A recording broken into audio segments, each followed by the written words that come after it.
আজকে খেয়েছিলাম ভাত, ডাল আর আলু ভর্তা। আসসালামু আলাইকুম। আজকে অন্যান্য দিনের চেয়ে একটু বেশিই তাড়াতাড়ি ঘুম ভেঙে গিয়েছিল। তাড়াতাড়ি বলতে অতটাও সকাল সকাল না, এই ধরো 8টা কিংবা 8:30 এর মাঝামাঝি সময়ে। ঘুম থেকে উঠেই রুমটা একটু গুছিয়ে নিয়েছিলাম। এরপর ফ্রেশ হয়ে সোজা চলে গিয়েছিলাম রান্নাঘরে। না, রান্না করতে নয়, এত সকালে রান্না করার মতো সুবুদ্ধি আমার এখনও তৈরি হয়নি।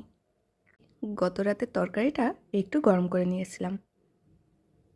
গরম করতে দিয়ে মনে হলো একটু পড়াশোনা করার দরকার, তাই বই খাতা নিয়ে বসেছিলাম। পড়তে বসলাম আর আবার ক্ষুধার রাক্ষসটা জেগে ওঠে। আজও তার ব্যতিক্রম নয়। সেজন্য পড়ার ফাঁকে ফাঁকে একটু একটু করে খেয়ে নিচ্ছিলাম। এই তো খেতে খেতে মনে হলো, না, এবার আমাকে সিরিয়াস পড়তে হবে। তাই অনেকক্ষণ পড়াশোনা করলাম। দুপুরে রান্না বাড়ার কোনোই চাপ ছিল না, তাই আস্তে ধীরে শুয়ে বসে অনেকটা পড়াশোনা করে তারপর ভাতটা চাপিয়ে দিলাম।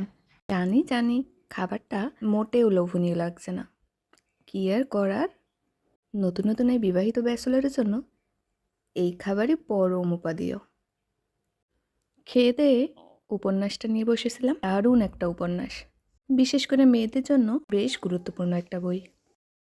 এবার দেখুন, পড়তে পড়তে বাজারে চলে এসেছি। না, আবার ভেবেন না হাতে বই নিয়ে এসেছি। Just fun. কিছু কেনাকাটা করার ছিল, তাই বিকেলের দিকে বাজার করতে এসেছিলাম। এরপর কিছুক্ষণ হাঁটাহাঁটিও করেছিলাম। সন্ধ্যা নামতেই ঘরে ফিরেছিলাম। চুলায় চাপিয়েছিলাম ডাল। ডালটা সিদ্ধ হতে দিয়ে আমি এদিকে ভিডিও এডিট করতে বসেছিলাম। যাই হোক, আজকে আমার বকবকানির এই পর্যন্তই। আবার দেখা হবে। টাটা।